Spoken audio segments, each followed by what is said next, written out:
Que seja aquele que serve a todos.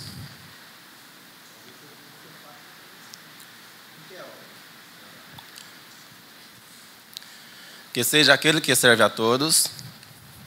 Leitura da carta de São Tiago, 3,16, 4,3. Caríssimos, onde há inveja e rivalidade, aí estão as ordens e toda espécie de obras más. Por outra parte, a sabedoria que vem do alto é, antes de tudo, pura, depois pacífica, modesta, conciliadora, cheia de misericórdia e de bons frutos, sem parcialidade e sem fingimento. O fruto da injustiça é semeado na paz para aqueles que promovem a paz. De onde vêm as guerras? De onde vêm as brigas entre vós? Não vêm justamente das paixões que estão em conflito dentro de vós?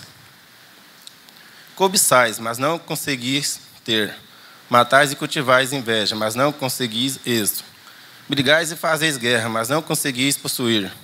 E a razão está em que não pedis. Pedis sim, mas não recebeis, porque pedis mal, pois só quereis esbanjar o pedido nos vossos prazeres. Palavra do Senhor, graças a Deus.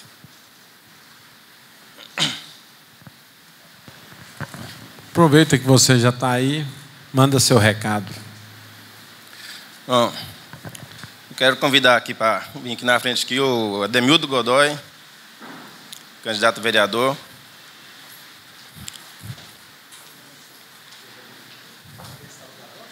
Oi? Zero bala.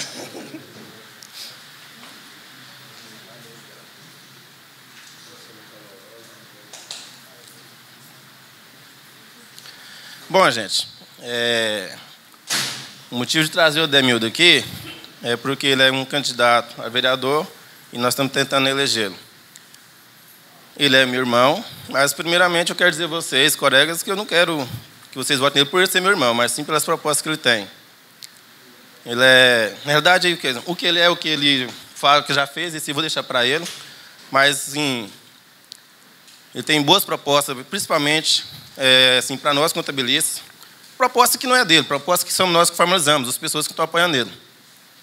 Por exemplo, eu mesmo falei para ele que, caso ele seja eleito, a primeira coisa que eu vou exigir dele é que ele implante a ideia do alvará online para nós. Hoje, quando a gente vai lá dar entrada no processo de cadastramento da prefeitura, da empresa, né, o processo formalizado, nós podemos ir lá depois tirar o CAI via internet, né? Não é isso, gente? Então, por que não fazer isso também com um alvará de funcionamento provisório por 6 meses, até que faça aquele processo de vistoria nas empresas e assim por diante? E, além do processo de alvará de funcionamento, o processo também da vigilância sanitária, colegas. Pô, é uma brincadeira que a vigilância sanitária faz com a gente hoje ali. Você dá entrada na prefeitura lá, faz um cadastro municipal. O cadastro municipal é gerado, depois a gente tem que ir lá, entre aspas, cadastrar a prefeitura na vigilância sanitária também. Para que isso? Por que essa necessidade? Por que não integralizar, não sincronizar esses dados? Então, esse é o principal propósito que eu tenho, assim, que eu dei ideia para eles, todas as propostas deles foi os apoiadores que deram ideia, então formalizamos e fizemos uma proposta só que estão sendo repassadas a vocês. Então, assim, para a nossa classe, o principal é esse. E caso o meu irmão seja eleito também, eu estou aqui com vocês sempre, né? O que for preciso, o que for de necessidade, o que for de boa valia para a gente, vocês não conhecem meu irmão, mas vocês me conhecem. Pode procurar eu que vou estar à disposição para tentar, da melhor forma possível, ajudar esse sindicato que tem tanto luta pela nossa classe. Tá? Eu vou passar a palavra para ele, ele vai falar das propostas. Na realidade, as propostas está bem escrito aí, as pessoas que são todas as pessoas que gostam de ler, mas principalmente quem ele é, que ele vai ser melhor para falar para vocês. Obrigado, Adeildo. Boa noite a todos, a mesa. Cheguei aqui, tomei até um chá ali, comi um pão de queijo gostoso, recepção calorosa, viu? Gente, o que o Deus falou é verdade. Eu sou microempresário, quem não me conhece ainda, eu sou diretor da Federação do Comércio de Goiás, presidente do Sindicato Pit Dogs e Lanches, conselheiro do SESC-SENAC. Fazemos um trabalho em parceria também com o SEBRAE. Todos os contadores já sabem, né? Contadores sabem mais de lei do que nós, empresários. Empresário, ele Nós, empresários, temos um defeito muito grande, que o empresário ele tem que ter coragem e persistência. Mas no comum, o empresário tem mais coragem do que a persistência. A grande empresa ela faz uma pesquisa no mercado, quando ela vai vender algum produto para alguma cidade ou determinada região, presidente, e aí ela faz aquela pesquisa, quantas pessoas que tem ali que consomem aquele produto, qual que é a marca que ele vai concorrer, e ele acaba se dando bem por isso. O pequeno não, ele é corajoso. Ele abre uma porta na esquina e, de repente, o fiscal chega, aí, às vezes, ele não buscou nem o contador, depois ele já quer que o contador resolve tudo, assim, no tempo recorde que não fez. E aí o governo acaba pressionando, às vezes joga ele contra o contador contra ele. Vocês sabem o que eu estou dizendo. Eu já tive outros contadores, hoje o contador é meu irmão, então eu brinco com ele, você não fez isso, como é que você quer que eu resolva agora? Então é isso aí. Olha, eu quero pedir o voto para vocês, o apoio, mas eu quero falar um pouco da minha proposta e vocês vão ler. Eu quero ser um vereador que vai apoiar o empreendedorismo. Não vou fazer só isso, não, porque o vereador de Goiânia, eu quero também apoiar a saúde, mas as minhas propostas é voltada para o empreendedor. Eu pretendo criar uma bancada que não significa que a bancada tem que trabalhar só isso, você pode trabalhar outras coisas, até porque se quiser trabalhar, todo dia tem serviço, eu sei disso. Então, assim, mas sim, está sendo filmado. O empreendedor, ele é o seguinte, ele tem muita falta de informação, muita burocracia por parte da prefeitura, é verdade, e muito projeto de lei não caminha porque existem interesses diversos, né, que dificulta que aquele projeto caminhe. Hoje nós estamos vivendo a época do SPED fiscal, certificado digital, todos vocês sabem o que eu estou dizendo.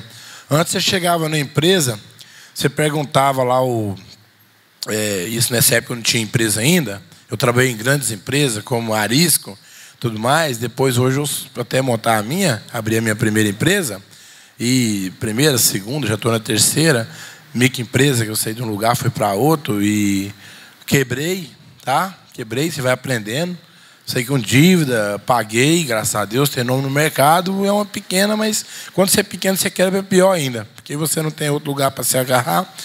Mas antes você chegava na empresa, era uma prancheta. O estoque era uma prancheta, que eu estava com ela ali, pela prancheta ali. Era muito comum você chegar na cidade e ver lá assim, fechado para balanço, não era? E às vezes ficava 4 dias, para saber ter mais aqui, para poder levantar o balanço que tinha. Hoje é o seguinte, hoje o governo, você vai ficando mais apertado ainda, porque você mesmo que informa. Existe um terror no nosso meio sobre essa questão da substituição fiscal. O meu segmento específico não atinge diretamente muito, não, mas atinge diretamente. Porque quem me repassa, ele já vai retirando na fonte. Por que é? Porque eles estão cobrando imposto agora do produto que você nem vendeu. Se aquela loja pegar fogo e queimar ali, você está lascado. Então, assim, hoje, vocês vão ver começar a faltar peça para carro. Você tem um dinheiro e o cara compra 5 peças. Porque ele compra, se ele não vendeu, ele tem que recolher já, né? E aí, o que acontece? Nós temos que se movimentar. Eu percebo uma dificuldade muito grande para o pequeno, para o micro e pequeno empresário. As grandes empresas elas querem monopolizar o mercado. E para vocês, contadores, eu vou resumir agora. Isso é bom para vocês? Eu acho que não. Não conheço bem a realidade. Mas é o seguinte, eu acredito que a grande empresa ele contrata um contador com salário abaixo e põe lá dentro, não é? Eu trabalhava, eu não tinha um escritório que prestava serviço. Um que eu trabalhei, o contador era funcionário daquela empresa. O contador é nosso amigo, nosso companheiro, está junto com nós nas horas boas, na hora difícil na empresa. Mas eu também quero fazer proposta também. Nós temos proposta também para saúde, para segurança pública. Eu defendo que a prefeitura faça uma política de segurança pública. Por que eu defendo? Porque nós temos uma crise muito grande de segurança, de arrombamento, assaltos. Isso tudo afeta a gente. E aí eu quero pedir o voto para vocês, Ademildo Godoy, 13001, Paulo Garcia, 13. O Paulo, eu tenho muito motivo, um do meu partido, mas não é só por isso, não. Todos vencem aquelas casinhas da Rua 10 ali dos Pit Dog. Eu lutei com aquilo ali, porque são filiados nossos também. E o Paulo foi sensível. E depois disso me motivou mais a ser candidato. Ele tinha convidado eu para ser candidato. Estamos disputando pela primeira vez, candidato a vereador. Estou muito animado, motivado. E se eu tivesse o apoio de vocês, seria muito bom. Eu tenho um grande apoio na área do comércio. SESC, SENAC, funcionários do SEBRAE, a maioria dos meus votos é dessa área. E eu quero pedir o voto. Se alguém quiser falar alguma coisa, eu falei, eu quero responder também. Debate.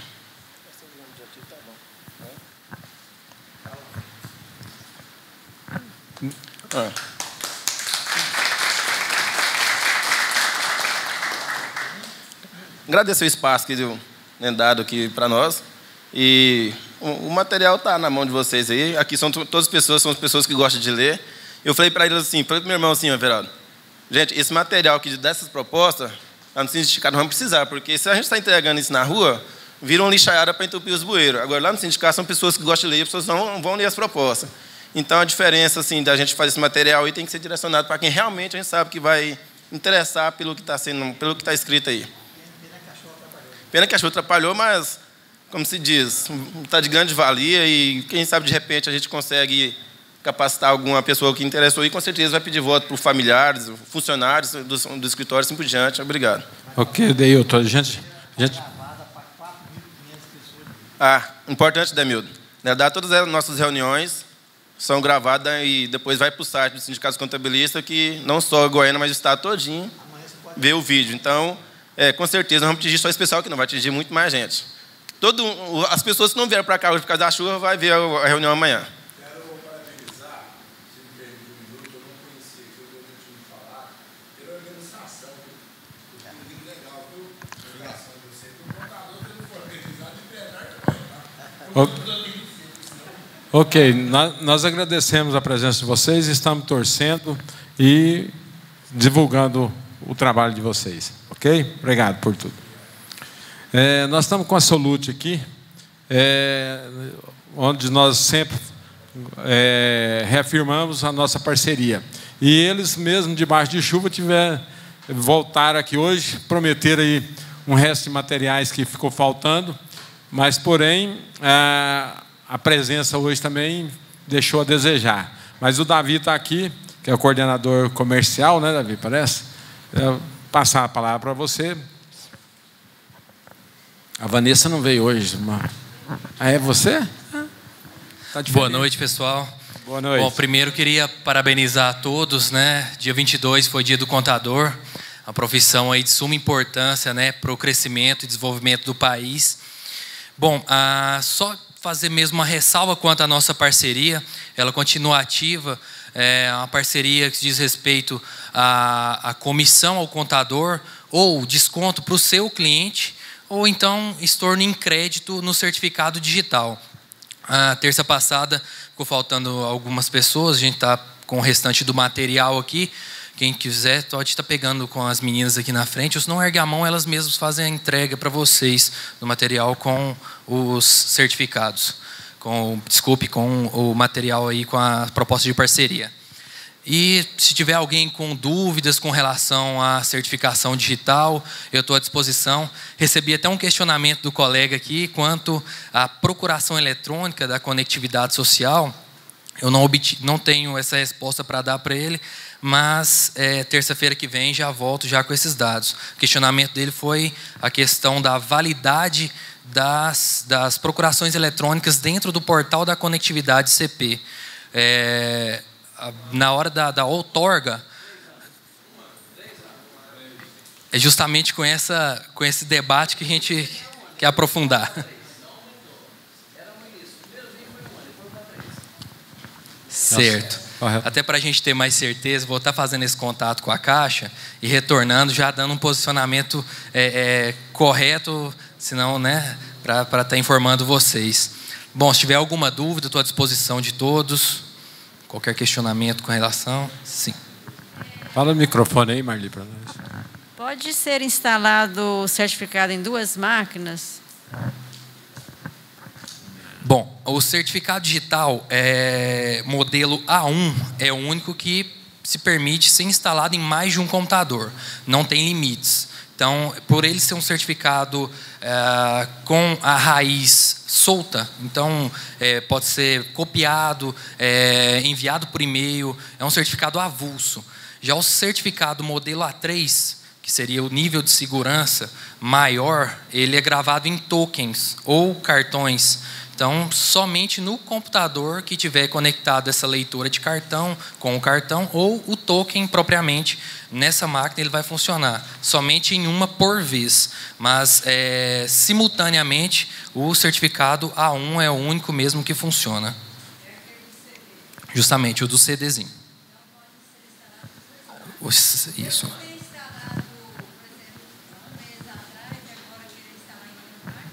Sem problema nenhum. Você estando com o CD ali, a gente até costuma indicar, o próprio cliente sai com o certificado, o A1 principalmente, óbvio, você fazer a cópia, né, para o seu desktop e anexar no seu e-mail, deixar ali, porque se porventura você perca esse CD, ele está ali no seu próprio e-mail para você estar fazendo um uso futuro, certo?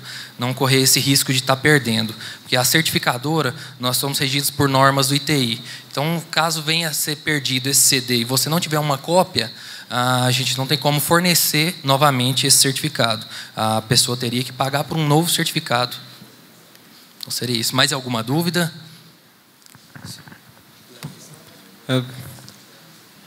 Bom que o Davi faz os dois papéis aí. A minha dúvida é, quando estraga um equipamento desse aí, um token ou cartão, como é que vocês fazem? Como é que a gente vai fazer? Bom, o certificado no token ou cartão, a gente trata da seguinte forma. Como são equipamentos, tanto o cartão, a leitora e o token, são equipamentos que saem já com garantia de 1 ano. Então, se porventura, dentro desse período de 1 ano, der qualquer problema no seu token ou no cartão, no caso do cartão, a gente é obrigado a estar fazendo novamente um certificado novo em um equipamento novo. E aí sai novamente com a garantia de 1 ano. Mais alguma questão? Bom, eu fico muito grato pelo espaço de vocês. Qualquer dúvida que vocês tiverem nas propostas, tem meu e-mail, meu telefone, eu estou à disposição de todos. Muito obrigado. Ok, nós agradecemos e você fica à vontade. Se quiser continuar, tudo bem. Se quiser, ok. Bem, pessoal, quem leu o mensário, esse jornalzinho aqui, ele falou sobre uma entrevista aí de um colega nosso, o Leon Nolasco. E culminou também com o dia do contador. E como deu num sábado, foi quase que impossível, ninguém fez evento nenhum. Mas na segunda-feira, houve uma homenagem, entrega de medalhas para vários contadores, inclusive o nosso presidente esteve lá na Câmara Municipal e fez uso da palavra e está registrado nos anais da Câmara. E como eu falei para vocês, na entrevista no mensário aí, o nosso colega Leon está presente aqui hoje e nós gostaríamos de ouvi-lo um pouquinho. À frente aqui.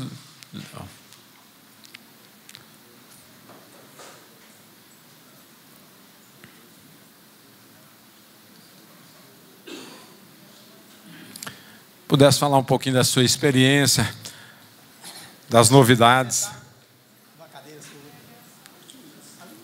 Pode ser. Fica à vontade.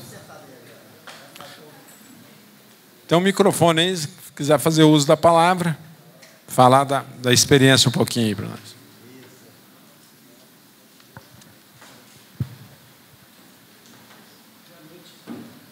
Tá no verde. Aperta aqui para um verdinho.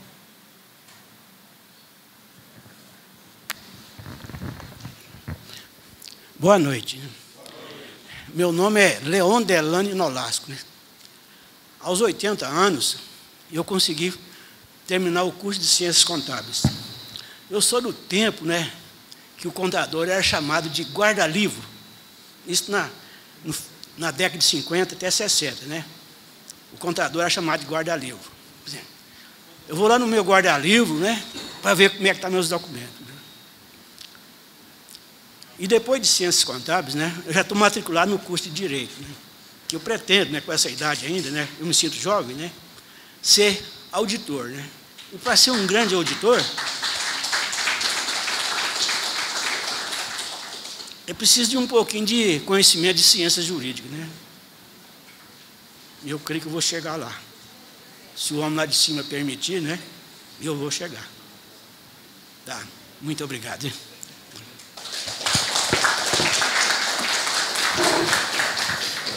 Tá aí, pessoal. O homem está jovem ainda e acreditando nas forças, né? Então, nós possamos seguir o exemplo do Leon. Obrigado, Leon, por tudo. A pauta está aberta. Tem alguém que tem pauta aí? O Mauro vai nos auxiliar hoje.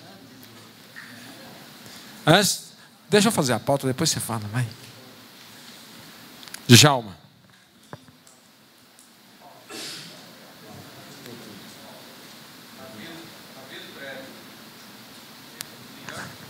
Aviso prévio. Substituição tributária.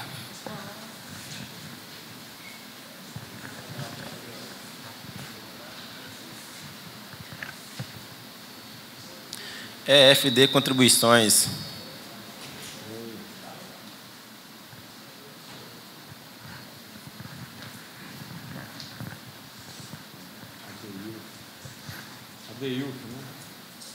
Segregação de receita.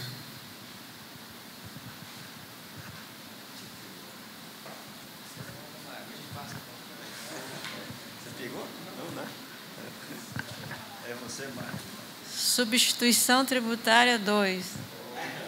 A gente inventou mais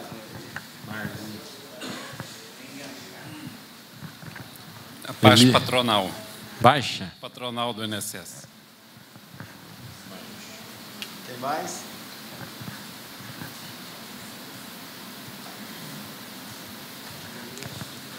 Ok. Vamos aqui com o presidente aqui, que ele é dono da primeira pauta aqui. Qual que é o assunto da pauta mesmo, presidente?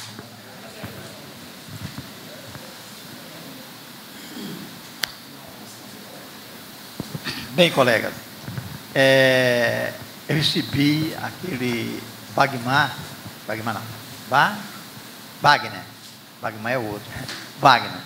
O Wagner é aquele que entrega o microfone sempre para vocês, e ele trabalha com o nosso colega Rodrigo, e está hoje no Japão. Então, ele mandou para nós o seguinte. Estamos no Japão. Tá. Cara, semana passada estava aqui, o avião é bom, né? Bem, vou rodar, eu não estou sabendo mexer com isso aqui, subir aqui. Onde está, Eder? Caro amigo Everaldo, estou aqui do outro lado do mundo. Sobe um pouquinho. Japão. Mas graças à sua maneira de ver as coisas e buscar sempre solução, posso ver todas as reuniões de estudo, continue sempre brabo, mas brigando em prol da classe contrária. Obrigado, Rodrigo Pereira Santos. Abraço a todos. Abraço a todos vocês, viu? Ele lembra vocês. Está aqui? Brabo mesmo para escrever. Brabo. É um bravo babão. Só? Bem, tem outro aqui que essa colega nos pediu o seguinte.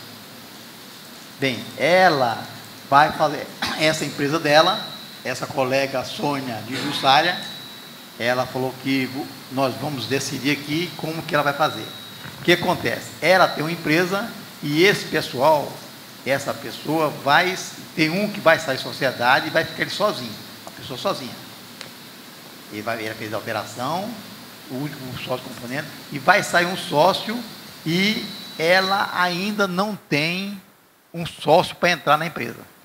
Eu pergunto a vocês, como que vai ser o comportamento, como que vai ser esse contrato de contrato de alteração e quanto tempo poderá ficar ele sem esse sócio? Alguém pode pegar o microfone? Vou passar para o Ronan aqui primeiro, espera um pouquinho. Vai, Ronan, responda para o nosso colega, Ronan, Sônia de Jussara. Boa noite, Sônia. Pode-se fazer a alteração contratual, excluindo o sócio, permanecendo só um, ele concentrando as cotas, o total do capital social. Você tem um prazo de 6 meses após a homologação da junta comercial para admitir outro sócio ou sócios, ou transformar a empresa em individual ou encerrar a empresa. O prazo de 6 meses para voltar ao normal e este sócio remanescente irá concentrar a totalidade das cotas do capital social. Faz-se essa alteração na junta comercial e nos demais órgãos em que relacionam-se o quadro societário. Bem, do jeito que o Ronan falou, ela está faltando somente a concentração do capital social só para ele. Então, o capital social é de tantos mil, então, para o sócio Zé de transfere. Esse sócio que ficou remanescente vai concentrar o capital. Ele terá que colocar o capital social de tantos mil, o sócio fulano de tal remanescente, ficando com todas as cotas, o valor de tanto. É isso aí? Não precisa falar mais nada aqui, que tem esses 180 dias, a lei que fala isso aqui, nada mais. Só isso aqui só. Então, precisa mencionar na alteração contratual que será tomada as providências no prazo de 180 dias após a homologação da junta comercial. Ela vai falar aqui no contrato? No instrumento de alteração contratual. Nesse instrumento, então, Sônia, falta uma cláusula que é mais ou menos aqui, que eles se comprometem em 180 dias a tomar as providências de acordo com, você sabe os legal? De acordo com o Código Civil. Código Civil. Não sabe o artigo? O artigo 1029. Então, de acordo com o artigo 1029, se compromete dentro de 180 dias a transformar em firma individual ou colocar outro sócio. É isso, né? Deixa o Djalma falar um pouquinho. Só complementando o que o Everaldo falou aí, se ela resolver de imediato transformar a firma em limitada individual, que é a EIRL, né? Ela tem que fazer a alteração do capital também em, no mínimo, 100 salários mínimos. Essa é a situação que precisa ser colocada. Quando você fala do capital, se ela ficar com um único sócio, pode fazer de imediato, aumentando o capital para 100 salário mínimo. Ou então o patrimônio dela seja superior a 100 salários mínimos. Eu não sei te dizer isso do patrimônio. Se o patrimônio dela for superior a 100 salários mínimos, então ela pode pegar esse patrimônio transformar em capital. Em ERL. Mas ela, na realidade, ela vai esperar outro sócio. Se não esperar, tem 120 dias para... 180 dias para fazer esse trabalho. 180. 180. Deixa o Carlos Magno. Eu queria que voltasse lá onde ele cede o capital, acho que é aí. Eu pedi para ela fazer uma correção, lá onde ela escreveu cede com S, colocar a letra C, senão vai confundir com a sede, né? Isso. O verbo ceder com pronome. Deixa a Deilton ali, ó. Dentro desse assunto? Ronan, quanto à questão aí dos 6 meses, eu nunca tive assim, dúvida nisso. Agora, assim, uma dúvida. Caso dentro dos 6 meses ela não adquire esse sócio, não contrate esse sócio. Segunda pergunta. No caso desse capital social, Everaldo, de 100 salários mínimos, se ele for transformar em EIRL, né? Individual não tem nada disso. Né? Não vamos confundir a cabeça dela. Ela 100 salário mínimo só se for transformar em EIRL. Se for transformar em empresa individual, não há necessidade do capital social de 100 salários mínimos. Muito bem observado. Então, colega, é o seguinte. É exatamente isto. Dentro de 6 meses, se ela não tomar alguma dessas providências, terá que encerrar a empresa. E, conforme já colocaram, a transformação pode ser transformada em EIRL, conforme já informado, ou em empresário individual, sem obediência dos 100 salários mínimos. Bem, tem mais pergunta não? Então, Sônia, está a resposta. Você espera que você tenha compreendido e qualquer dúvida, volta a ligar para nós. Muito obrigado. Falar alguma coisa, Divina? Ok. Me permita, me desculpe, tinha também uma contabilista que me mandou 3 perguntas. Acontece que eu facilitei e apaguei. Mas eu excluí também o excluído. Nosso técnico vai dar uns... Não, ele quer outra coisa. Só isso, presidente? Só. Tá. Só voltando atrás daquele outro e-mail lá, dizer para o Wagner que nós desejamos para ele sucesso lá no Japão, mas que ele está fazendo falta aqui para carregar o microfone. Apesar que o Mauro está... Não é o Wagner que está lá, não. É o Wagner. Rodrigo. Ah, é o Rodrigo? O Wagner, se não veio hoje, porque tem um probleminha. Ah, tá. É o Rodrigo. Ô, cachorrão. Tá bem aí? Ok, vamos aqui com o Djalma aqui, o aviso prévio.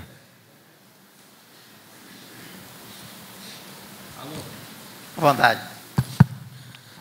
Eu só gostaria de perguntar ao pessoal o seguinte: eu tenho uma situação que aconteceu comigo essa semana.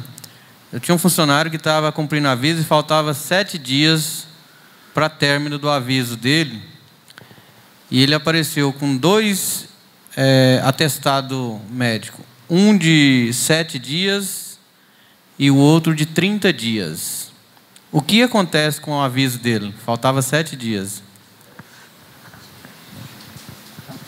Meu amigo Adair, nosso consultor predileto.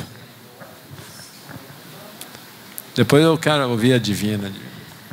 Nós temos que analisar aí a questão da interrupção e suspensão. A suspensão do contrato é quando fica apenas o vínculo, nada mais com a empresa. Nesse período aí é uma interrupção.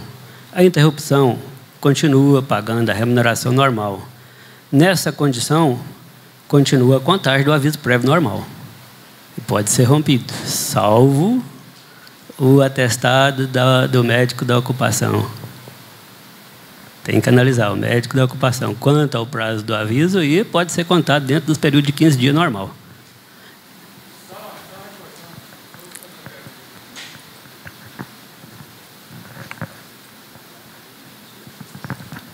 A minha preocupação é o seguinte: os 15 dias que a empresa teria que pagar vai dar além do prazo que terminaria o aviso. Correto, isso que o Adair colocou. Dentro desses 15 dias, o contrato tem vigência normal. Então, pois é, mas no 7º dia, encerraria o... Encerra e você faz a rescisão, interrompe. Paga só os 7 dias. Entendeu? Porque quando ele trouxe, ele estava de aviso. Quando ele faltou 7 dias, trouxe o atestado de 7 dias. Como você está sobre a sua responsabilidade 15 dias, então você vai... Aconteceu o término do aviso. Acontecendo o término do aviso, a rescisão acontece. Aí você faz a rescisão. Não vai pagar os 8 dias restantes dos 15 dias e nem o outro aviso, nem o outro atestado de 30 dias. A sua rescisão rompeu ali, o contrato de trabalho rompeu no término do aviso. E o fato dele estar de atestado, ele vai responder perante o INSS? Aí ele encaminha, né? Daí ele vai encaminhar ao INSS. Leva o microfone lá de novo, para a nossa autoridade. Só para o daí... Vai complicar a sua vida daí, ele quer pôr mais lenha. Mais séria. E se for acidente de trabalho? Não, aí é diferente. O que eu ia questionar com ele, o Carlos alertou, não é acidente de trabalho. Não. Então, aí, se for, aí nós vamos ver se mais. Fosse acidente de trabalho, aí...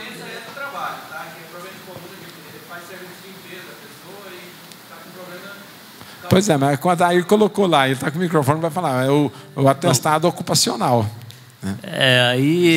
Se é uma doença aí, pode envolver o nexo previdenciário. E aí, futuramente, pode reverter a situação em cima da empresa. Às vezes, até não é melhor tocar o barco aí e talvez entrar no jogo dele aí e paralisar esse aviso, né? Suspender o aviso. Porque o aviso torna suspenso, no caso aí, porque vai passar de 30 dias. Venceu o 7º dia, você teria que acertar no 8º dia. Como não acertou, continua a contar do aviso e o aviso perde o efeito, nesse caso. E talvez seja melhor não tocar o processo de baixa, porque você poderia forçar, dada essa condição da viabilidade do nexo previdenciário. Porque dentro de 20 anos ele pode voltar isso aí e cobrar indenização da própria empresa, em vez da Previdência. Agora, suponhamos, voltando só para esclarecer mais, suponhamos que tivesse, o aviso tivesse mais de 15 dias a vencer. Aí, nesse caso, completou os 15 dias, o aviso ficaria suspenso e retornaria a contagem do aviso após o retorno da licença dele, liquidada. Só para esclarecer as duas Agora, já que está esclarecendo, esclarece para o Everaldo se fosse acidente de trabalho. Aí não poderia haver demissão porque tem estabilidade legal, no artigo 118 da 8.212. Um ano. Oi? Nesse caso aí, talvez seria melhor. Aí, sim, mas tem que ver o exame ocupacional lá de demissionário. Deve ter o exame dentro de 90 dias ou 120. Já deve ter feito, já, naturalmente. Né? Agora, certamente, ele poderia tocar o processo. Só que, se houver essa possibilidade aí de doença do trabalho, aí é meio arriscado a empresa tocar esse processo para frente. Aí, então, o conselho está dado, já. Você acata. Conselho deixa eu pegar um gancho nisso aí. No caso da empresa ter dispensado uma pessoa que estava com doença do trabalho, profissional, no caso, aler, coluna, essas coisas, e fez logo quando ele entrou, terminou a licença, a empresa dispensou. O que pode acontecer com a empresa, no caso? Passa o microfone para o Daír aí para ele responder para nós. A empresa, naturalmente, tem que se precaver, né? Com o exame admissional, demissional, e caso ela venha entrar na justiça, ela vai usar os métodos aí para se defender. Agora vale a justiça decidir aí quem está no direito. Se a doença foi comprovadamente adquirida no trabalho ou se houve precedência. O atestado admissional é uma defesa da empresa aí. Ou ambos, né? Por isso é muito importante esses dois atestados. Quer comentar, Geraldo? Não? Comentar, Divina? Ok? Beleza. Pode deixar aí com o Halley aí, ó. Vamos falar de substituição tributária. Autopeças, com referência à volta dos 40%, eu quero saber o seguinte: se essa volta, no caso, aqui internamente a empresa do Simples Nacional está com EVA de 40%, né? E para outras empresas, para outros estados, eu tenho que cumprir aquele EVA de cada estado. Sabe aí sobre substituição tributária? Não, né? Quem está a par da substituição tributária aí? O Otávio, a chuva não deixou vir hoje, então vamos deixar o Otávio para terça-feira aí. Ou então você liga para ele, para o Otávio. Eu já liguei para o Otávio, eu só queria colocar na... O Everaldo quer responder, faz a pergunta de novo, não ouviu. Seguinte, a empresa do Simples Nacional. Certo. Então, no 61 e 62 passou, quer dizer, aumentou o IVA. Depois, as 5 peças entrou com mandato, essas coisas, e voltou ao que era antes, que eram os 40%. Certo. E, no caso, voltou também aqueles mesmos IVA dos estados da federação, que é o 12%, estaria com os 48,5% e os 17%. Eu queria só esclarecer isso aí. Bem, o Fábio não está aqui, o menino está aqui, mas pelo que a gente deu uma olhada, é o seguinte: o IVA da peça que ia para 59, me parece, ele ficou no 40. todos os estados que vender para o estado de Goiás é 40%. Entendo? Todos têm que vir 40%. Né? Agora, o que eu vender daqui para fora, aí eu vou aplicar o IVA do estado de acordo com aquela... Exato. De acordo com o que eu praticava anteriormente. Aliás, no 4 aqui, ó. No mesário aqui, ó. Mensário. Vamos no mensário. Como que eu saio daqui? Aqui, o mensário. Então. Rapidinhas do mês. No mensário aqui. Que está, os Fábio colocou isso tem lá no mensário mesmo. Aqui, ó, número 4. Aqui. Não, mas é isso aí mesmo que você comentou. Eu estava em dúvida só a respeito para outros estados, mas é só aí, obedecer a NCM. No mensário você vai dar uma lida aqui, que é um bocado de coisinha aqui, ó. Dá uma lida em tudo aqui. É mais ou menos aquilo que eu falei para vocês, porque o Fábio passou para mim. Tá bom? Ok. Então no mensário, número 4. Rapidinho do mês. Passa para a Marli aí, que ela está com a substituição tributária também. A substituição tributária sobre material elétrico, hidráulico, não, material de construção, material elétrico.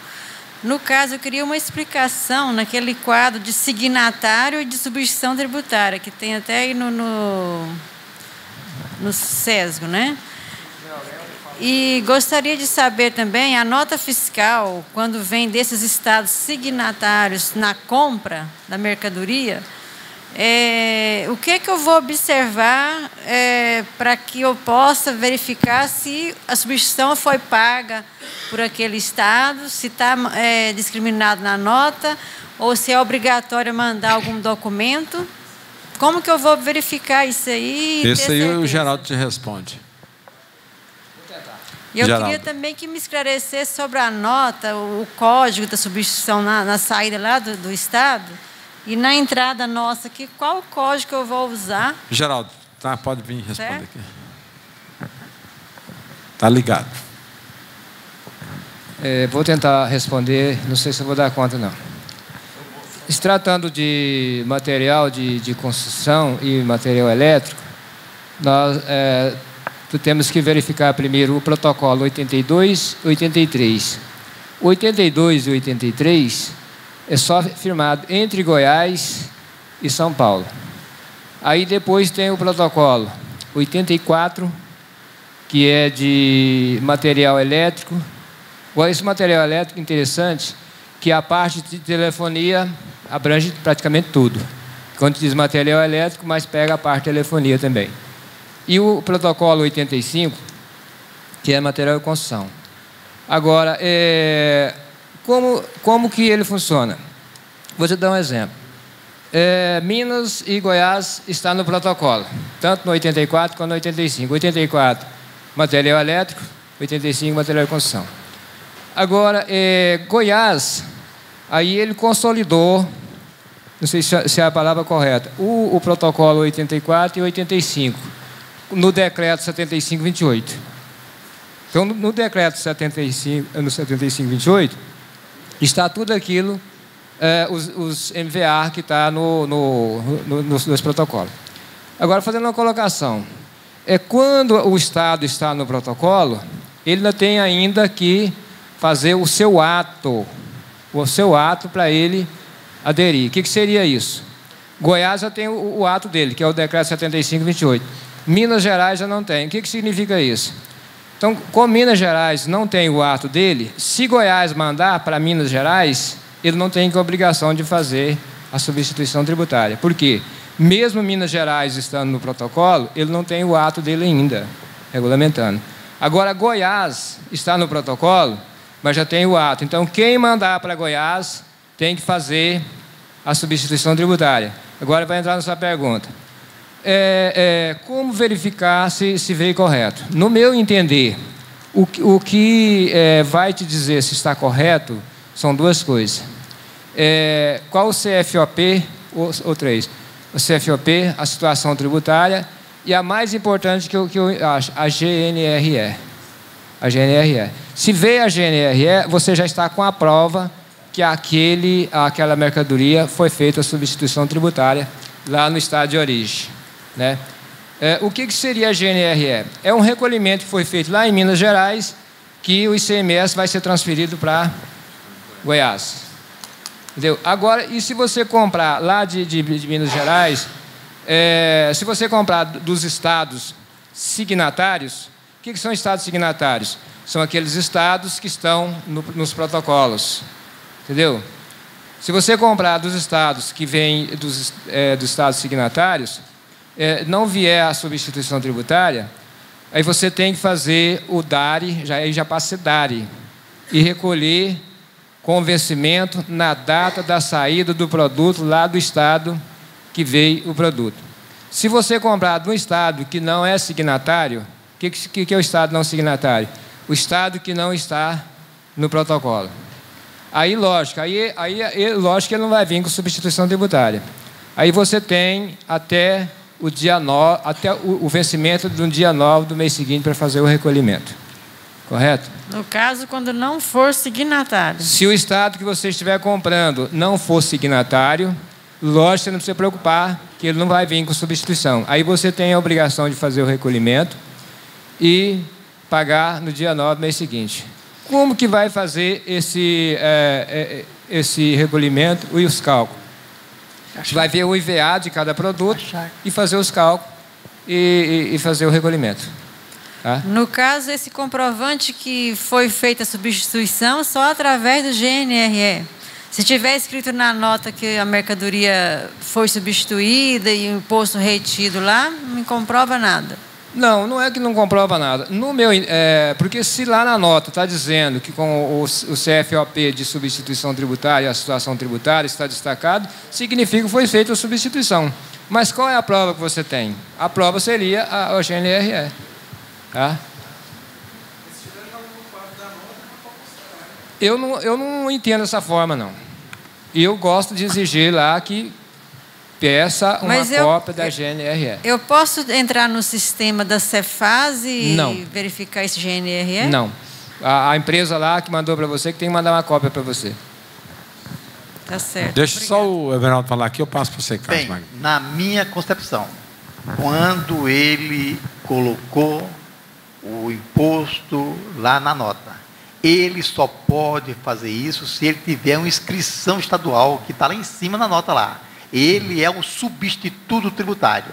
Então, terá que acreditar que aquela nota é uma nota fiscal idônea e ela já foi validada, e quem está assumindo isso é a firma de São Paulo para cá. O governo, não cabe a nós que recebeu a mercadoria constatar se aquilo é verdadeiro ou falso. Então, ele é substituto tributário, ele é responsável pela nota fiscal. Everaldo, quando se trata de ele lá tem a inscrição em Goiás, é o caso que eu estou falando. Se ele tem a inscrição aqui em Goiás, já é outra situação. Aí não tem como vir a GRA, porque aí ele vai recolher. Nós estamos tratando de empresas que estão mandando para lá que não tem o TARI em Goiás. Aí ele não tem o TARI. Aí sim a guia tem que acompanhar a nota fiscal. Sim. Correto, Carlos Magno lá. Tem um microfone com a Marli aí, a ver se você responde. Eu ia dizer exatamente o que o Everaldo falou aí, mas eu ia também dar uma dica para ela. Não sei se o Everaldo pode acessar aí o site da Cefaz. O pessoal da área de substituição tributária, eles criaram aí um material aí muito bom para pesquisa, para o contador que precisa de velocidade, não tem melhor, viu? Isso.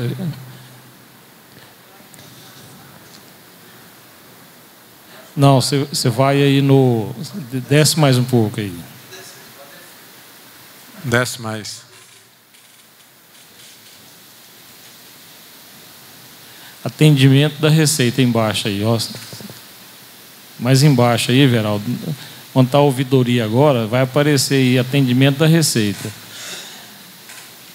E esse atendimento, eles têm aí um trabalho que favorece a gente fazer a leitura e ligar ele na legislação atual.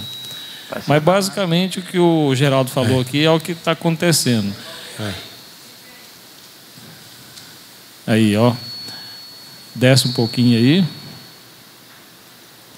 Aí, perguntas e respostas aí. Não, aqui. No quadro branco. No quadro branco aqui, ó, aí, ó. embaixo. Embaixo aqui, Everaldo, ó. Aí, agora você seleciona a opção substituição tributária na janelinha aí. Na setinha. Isso. Aí lá embaixo você tem lá, ó, substituição tributária. Aí, não, mais embaixo. Aí tem todas as situações de autopeças e do pessoal que tem material de construção e material elétrico. E ele tem todas as situações elaboradas aí que favorece como é que você procede. Então, normalmente, quando lá no estado de origem o estado não é signatário, então o contribuinte goiano ele é corresponsável. Então, ele tem que chegar aqui e fazer os cálculos de acordo com o que está previsto no decreto. E basicamente o que o Geraldo falou é o que eu faço. Um esclarecimentozinho aí, Carlos. O Estado signatário ele é considerado a partir do momento do protocolo ou a necessidade de haver esse ato jurídico do Estado, como diz o Geraldo aí, o termo correto aí era a aceitação do protocolo dentro da legislação estadual, né?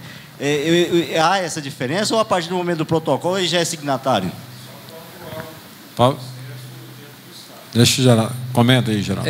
Deixa eu ver se eu entendi. A medida, eu dei o exemplo de Minas Gerais e Goiás. Então, Minas Gerais e Goiás estão no protocolo. Então, Goiás já tem o ato dele. O que é o ato? Convalidou o protocolo. Aí, à medida que Goiás tem o ato dele e definiu, o que seria no ato dele? Definindo que material de construção seria 1º de abril e material elétrico 1º de maio. Então, a partir daquela data, porque Goiás já tem o ato, aí quem mandar para Goiás tem que obedecer.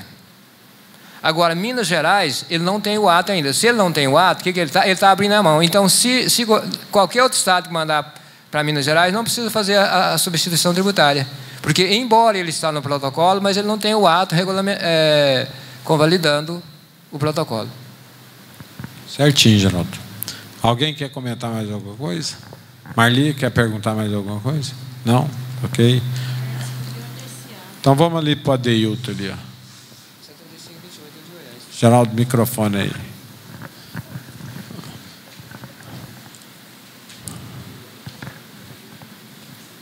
FD, contribuições. Bom, gente, na verdade é o seguinte.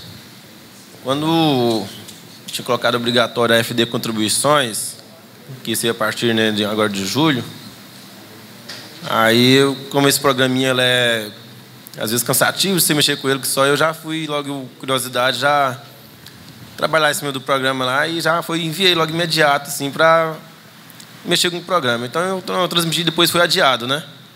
O FD contribuições. Aí a pergunta é a seguinte: o fato de eu ter entregado já uma competência, eu estou obrigado agora a entregar as outras até que venha a realmente estar obrigatório? Presidente. Não, eu não entendi, não. Fala. A FD contribuições estava de início obrigatória a partir agora de julho. Não, ele entregou um mês. Tá. E aí foi dispensado.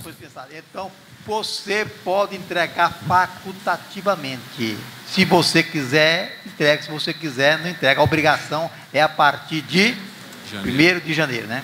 Aí, pois é. Assim, o fato de eu ter entregado já uma competência não. Porque eles falaram, você pode entregar facultativamente. Se você pode entregar facultativo, não é obrigado. Ok, Adeilton. Agora, só que nós estamos brigando, Adeilton, para que esse programa seja um programa gerencial feito pela empresa.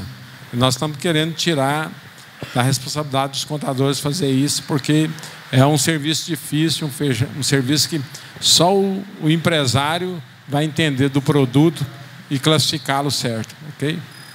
Fala, Everaldo. O Wagner também mandou um e-mail a dificuldade que nós temos hoje de tirar uma senha. Alguém de vocês aí teve essa dificuldade? Na Receita Federal está super difícil tirar uma senha para certidão, uma senha. Quando tem, né? Então se deu sorte. Deixa o Fábio lá, ou o Carlos falar lá para mim.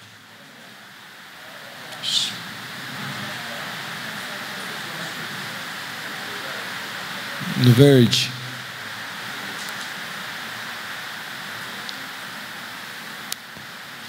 Eu tinha um amigo que trabalhava na Receita. Eu conversei com ele tem umas 2 semanas. Sabe o que ele me falou? Foi o seguinte: você vai fazer o quê? Falei, baixa. Você vai para lá. Quando der ABX, tal, e não levantar ninguém, você pode ir na mesa. Rapaz, mas batata, né? Quer dizer, o que está acontecendo? Sabe o que eu fiz? Né? Eu fui lá, conversei com a chefe da sessão, depois que o rapaz fez a baixa para mim, eu fui lá, falei, fui homologado uma baixa para mim aqui. Fui lá, dei minha cara a tapa, falei para ela, falei o seguinte: sou profissional da classe contábil, eu tô aqui na realidade reivindicando um direito nosso e falando do que está acontecendo aqui dentro. Ela foi e me falou o seguinte: tem um senhor lá fora que está vendendo senha, realmente nós estamos passando por uma adaptação. E eu fui atendido, o cara não me pediu senha, não pediu nada, deu baixa na minha empresa, né? E aí eu falei, mas como é que pode? Ele falou, infelizmente, nós não sabemos o que está acontecendo. Tem alguém pegando senha e não vem. Tem alguém querendo acabar com a Receita, querendo denigrir a nossa imagem. E, na realidade, não é só a sua, não. Várias senhas, nós já estamos fazendo isso aqui, já estamos fazendo esse parâmetro e estamos vendo que várias senhas são chamadas e as pessoas não estão vindo. Então, quer dizer, está acontecendo algum problema. Ô Carlos, mas isso pode ter até fundamento. Mas, porém, quando você tira uma senha, seu CPF fica registrado lá. Exatamente. E quando o seu CPF fica lá e você não comparece, você fica suspenso para problema sabe o que está acontecendo? O pessoal não está, o pessoal que está atendendo, eles não estão conferindo CPF, de vez em quando confere. Então, a Receita vai chamar a atenção disso. Eu tive uma conversa com ela de mais ou menos 1 hora.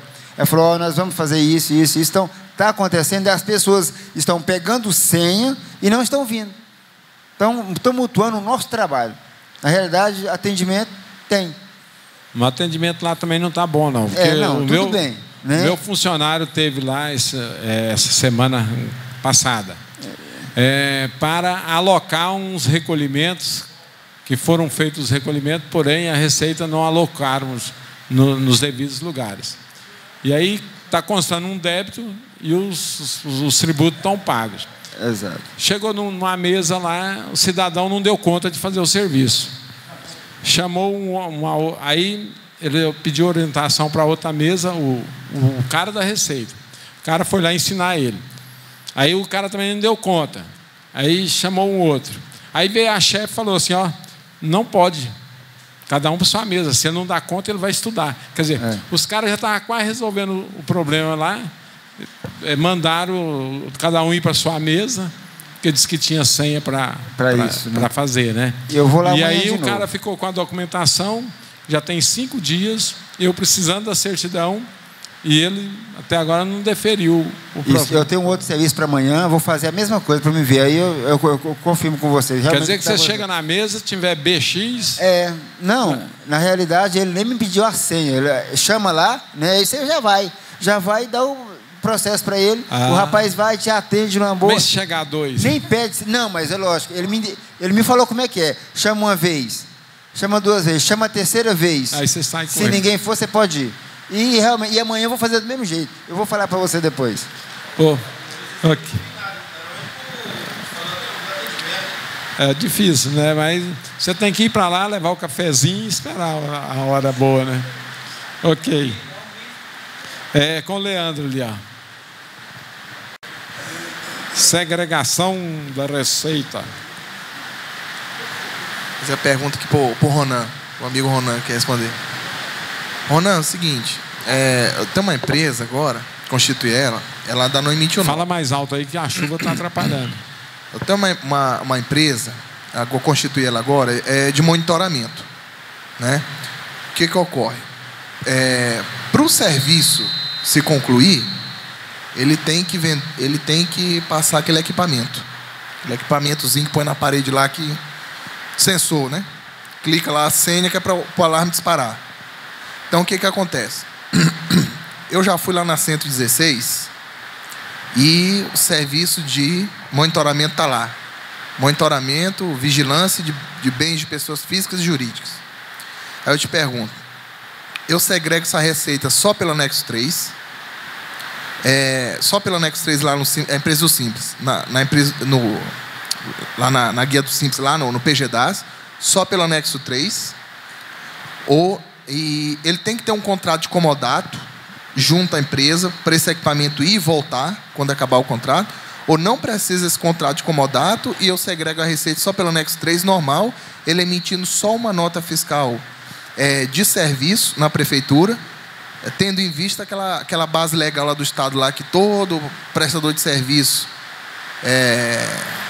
que toda a prestação de serviço que envolver fornecimento de mercadoria está sujeito à inscrição estadual e é contribuinte ICMS.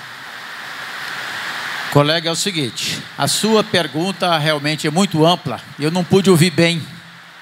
Pergunta aí o senhor, e se alguém entendeu a pergunta dele, você pode responder? O Everaldo, você entendeu, Everaldo? Não. Não entendeu? Seguinte, ó, eu estou com uma empresa de monitoramento.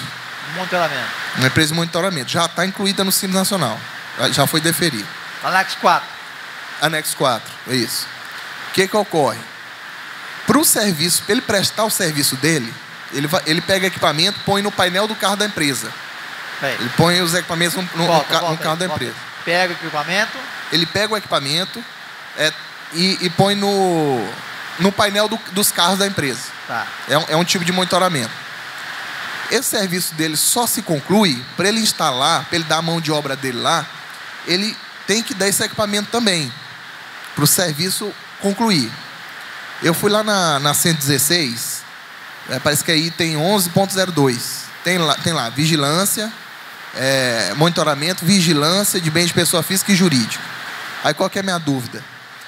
Eu anexo, ele não precisa emitir nota fiscal de venda desse equipamento, eu segrego a receita só pelo anexo 3, ou aí nesse caso ele tem que emitir uma nota fiscal de venda para o equipamento, e eu apurar o imposto pelo anexo 1, e a mão de obra dele pelo anexo 3. E se precisa um contrato de comodato para esse equipamento, ao final do término, voltar para ele. Bem, quer entender ou não? Então vamos, tenta responder.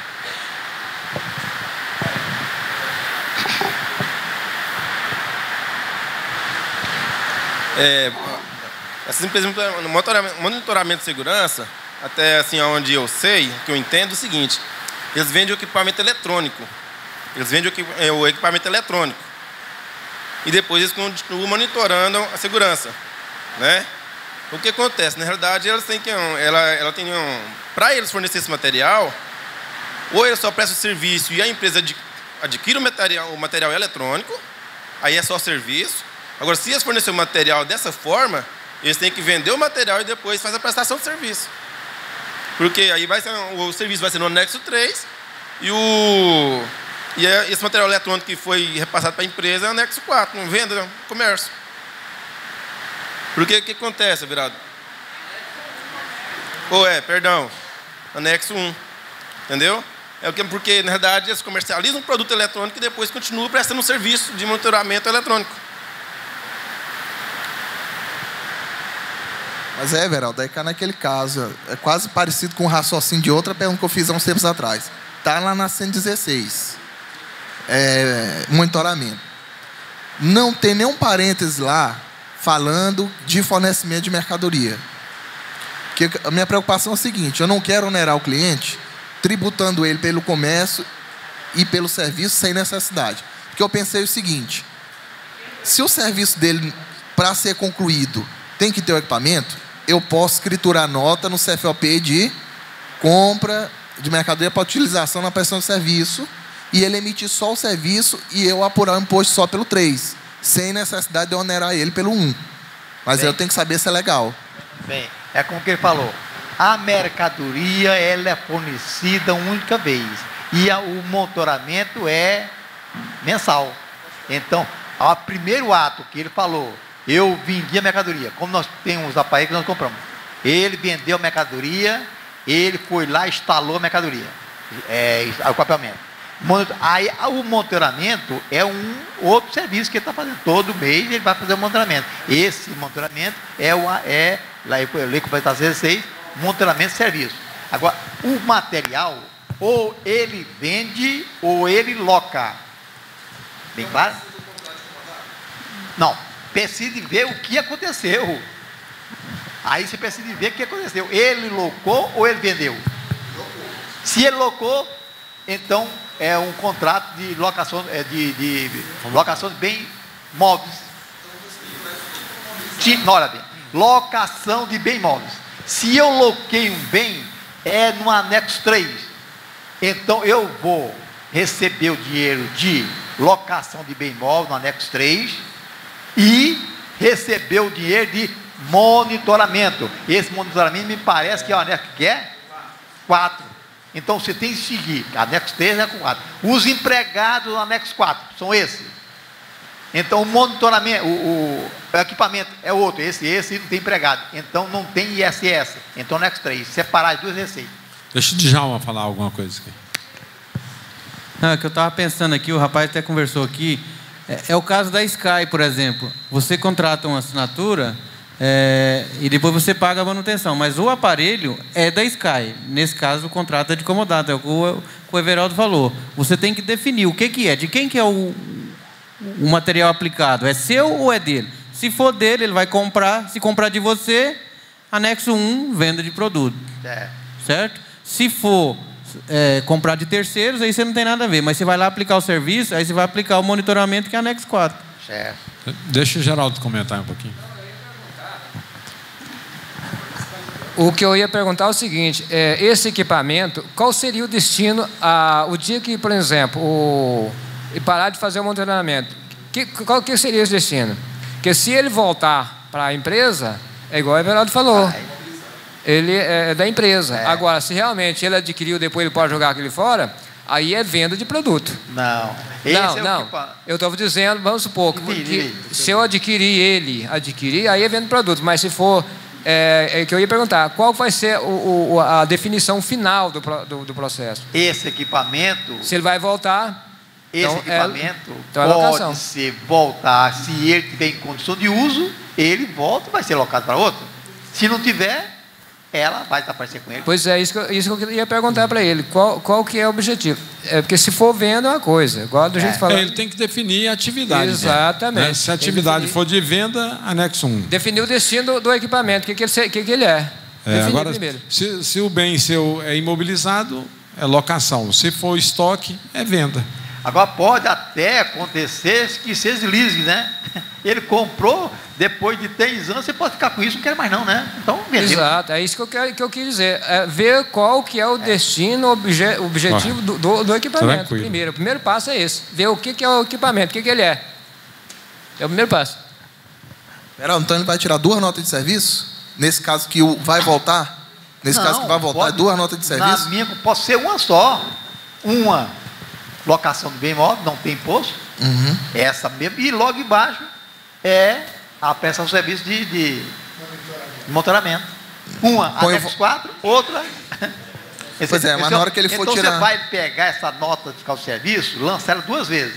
Você vai diferenciar isso, lá na prefeitura não tem CST, né? Não tem, né?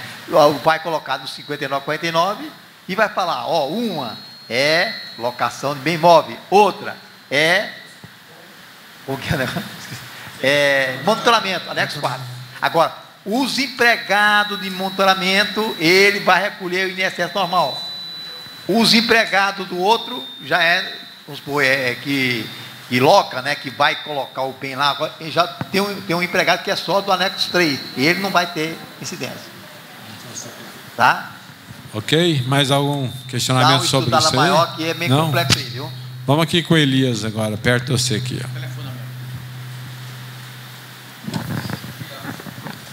Elias. Telefone amanhã para nós trocar ideia direitinho isso aí, tá? Baixa no INSS, Elias. No verdinho aí. A parte patronal do INSS. Dessa instrução normativa, algumas empresas que entraram, ao invés de recolher o INSS lá no GPS da parte patronal, recolhe pelo faturamento. Eu queria saber se hotelaria entrou. Eu para mim, vi alguma coisa lá, mas não consegui entender a instrução, aquela instrução normativa que parece. Quem lembra aí se hotel entrou? Eu sei que a Dilma vetou um punhado. Tinha entrado mais 43 itens, atividades. Mas a Dilma andou vetando algumas. Mas de cabeça assim, eu não.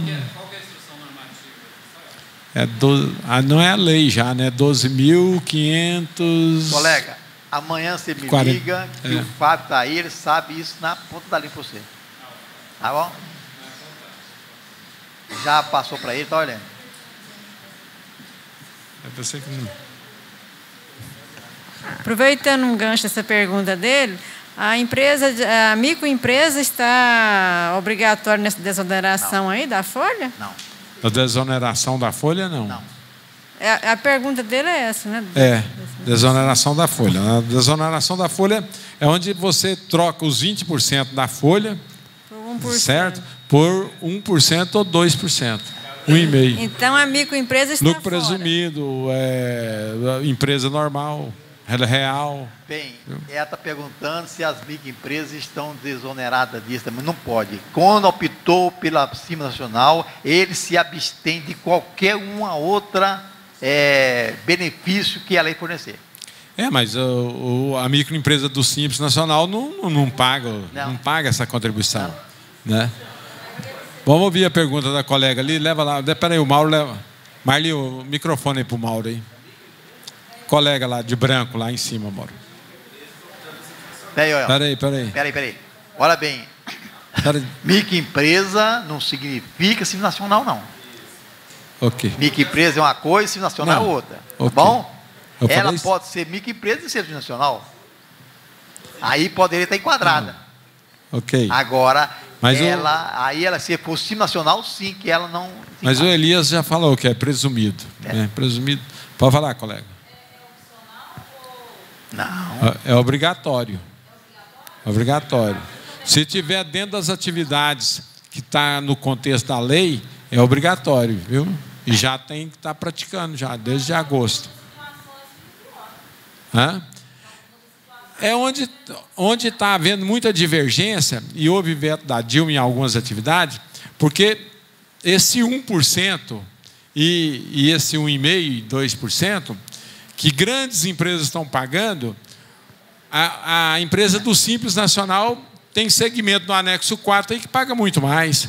Tem segmento em outras atividades, dependendo do seu faturamento, ela paga muito mais lá na Previdência. Ela paga muito mais do que 1%, do que 2%. Certo? Então, onde está havendo uma divergência? Aí é que os políticos já abriram o bico, falando que o governo está tirando dos pobres e dando para os ricos. Então, isso aí é uma questão política. Né? Mais alguma pergunta? Justino ali, ó. Justino. Coronel Justino. Ramichinho. Não, eu queria pegar um gancho Gabriela. Aí, porque eu tenho uma empresa que está na área de tecnologia da informação, o TI, né? E é obrigado. Então, o que acontece? Eles pagavam, por exemplo, R$8.000 de INSS. Passou a pagar mais de 20. Então, eles estão sentindo demais isso aí. Até o dono da empresa falou para me dar uma olhada nessa lei, porque não tem lógica uma coisa dessa e tal. Vocês concordam com isso aí? Josina, qual o objetivo dessa lei? É exatamente, tem gente milionário só porque ele fez o software. E não tem empregado, só ele. Então, ele vai pagar pelo faturamento. Respondeu? Certo. Então, não é justo que essa pessoa com a capacidade intelectual danada de fazer um software e não ter empregado nenhum e ganhar o que estão fazendo esses jovens por aí afora, ganha o que? Uma fortuna igual. Então, ele vai pagar pelo faturamento, exatamente em cima desse software, que é uma coisa, certo, que não tem empregado, porque é uma pessoa só que trabalha. Então, não está no Simples Nacional? Não. Se ele for para o Simples Nacional, ele tem que ter o fator R. Quanto mais empregado ele tiver, menos imposto ele vai pagar. Como ele não tem social e está bem além do faturamento da empresa, ele vai pagar pelos 2%, parece, né? Certo. É, justiça social. Mas essa empresa aí não tem funcionário, não? Tem não. Receita lá em cima. Muito alto? Compensa. No anexo 5 lá do Simples tá não compensa também, não. O faturamento não. é grande. RH. O Daír, achou aí a lei, Daír? Achou? É 563, ela já foi convertida em lei, 12 mil e uns negócios lá. É a 563, a IN 563. Quem dera ganhar tanto dinheiro, né? Pagava. MP, aliás, medida provisória.